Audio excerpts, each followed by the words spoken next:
right, we can feel it. Few days away from the Phillies home opener. Let's talk some starting pitching with Ricky Bo.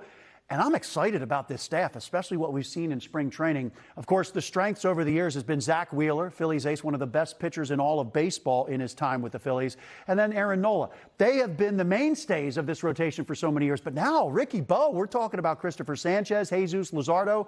The Phillies had 3 of the top 9 vote-getters for NL Cy Young last year.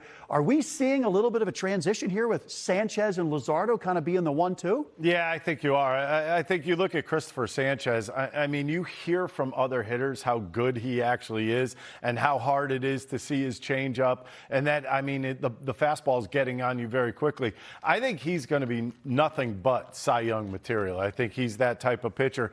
There are some concerns. I mean, he went well over 200 innings, including the playoffs last year. That's a little bit of a concern in this day and age of baseball. When you think about it, you always hear about guys, oh, they went over 200 innings. What is he going to bring to the table? Now, that's something you're really not going to worry about until probably late July, early August. So it's going to be interesting to see how the Phillies kind of play that out. Are they going to try to keep him at 200, maybe a little bit under 200 innings, or are they just going to let him go full bore? I mean, we don't know what kind of guy he is to rebound from over 200 innings, but it's going to be an interesting scenario to watch. So, yeah, I look at Christopher Sanchez as your number one, no doubt in my mind, and he will be very close to a Cy Young this year. I think he has the same type of season that he had in the past season. You look at Jesus Lousada. A lot of people will say, you know what, oh, he had those games last year where he just kind of blew up, and they happen kind of in a grouping. You learn from that, especially as he's been around the league long enough that he could actually try to figure things out. And when going back, we heard a lot of stuff. It was hand position. People were seeing my pitches. I was tipping my pitches. I could care less about that. What it is that you got to figure this stuff out immediately. If you're standing on the mound, you have to get a feel of what you're doing right, what you're doing wrong. And that goes to the Phillies coaches, too. Coaches, analytics people, everybody. They have to be watching everything. And it almost seemed like this whole thing with Caleb Cotham came late. Like it came like 3 starts after he started getting beat up a little bit. That should be noticed immediately. And I think this season could be a lot different in the fact that Jesus Lousada could figure things out quicker. You heard me talk about Zack Wheeler a lot and being able to make adjustments immediately. I think if Jesus Lousada is able to make adjustments quickly, he's going to be in the talk for Cy Young also. Oh, I like that. A dark horse. Now, you mentioned Zack Wheeler. His recovery from the thoracic outlet syndrome surgery has gone smoothly.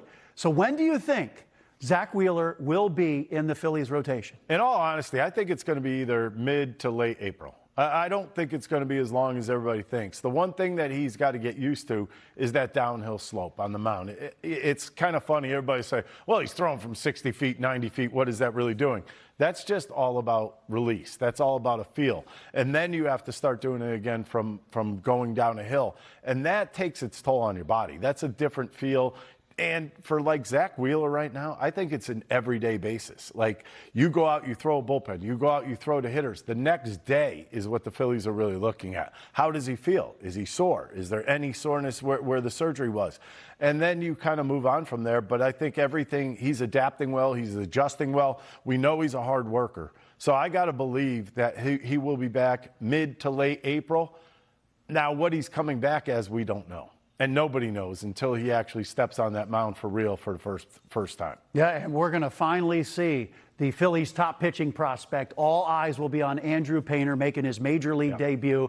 And I tell you what, he had that year after Tommy John where he was up and down last year and he was trying to gain strength. He had a little arm fatigue. What do you expect to see from him as he gets into the rotation? Because he's had a good spring. Yeah, I think after surgeries, the one thing that comes last is your location. His location was kind of all over the joint last year. And you're absolutely right about, like, fatigue. If you watch some of his games, he would cruise through 2 innings, and then all of a sudden he'd look a little different in the 3rd and 4th innings, and it had a lot to do with his location. Starting to elevate the fastball a little bit too much, kind of rolling his breaking balls.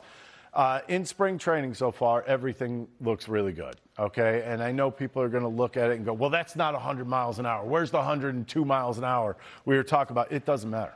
I mean, if he's got good ride on the baseball, if he's spotting his fastball location, he's not going to have that big of a problem. I think last year is going to be a blessing for him. And you could take that whatever way you want. But I look at it this way. It's Andrew Painter. You've seen the arm. You know the stuff he has. You've heard about scouts talking so highly about him. How many times do you think Andrew Painter has failed in his career as a pitcher? Last Minimal? year.